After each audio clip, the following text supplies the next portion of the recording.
Mēs esam ietverti milzīgā informācijas plūsmā. Tāpēc mums jāizvēlas pareizie dzīves vārti, nevis tie platie, kas ved uz pazušanu, bet šaurie, kas ved uz dzīvi. Un Jēzus ir ceļš un patiesība.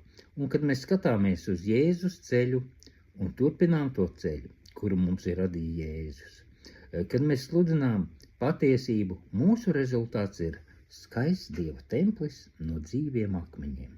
Un cilvēks aug garīgi no Dieva vārda un ir arī paēdis no tā. Un tādēļ mūsu dzīvē galvenais ir Dieva vārds, un Dieva vārds nemainās.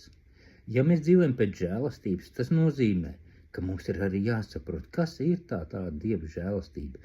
Bet daudz uzskata, tad var dzīvot kā patīk, un Dieva žēlastība ir tad, kad Dieva likumi, Dieva vārds ir ierakstīts mūsu sirdīs un prātos. Un Dieva vārds nav vienkārši rakstīts grāmatās vai akmenī, bet cilvēku sirdīs. Un ja mūsu sirdīs nav Dieva vārda, tad mēs nedzīvojam pēc Dieva žēlastības, bet tā, kā mums patīk, kā mums ērtāk. Un par to nesaka tikai jaunā derība, bet visi pravieši visos laikos.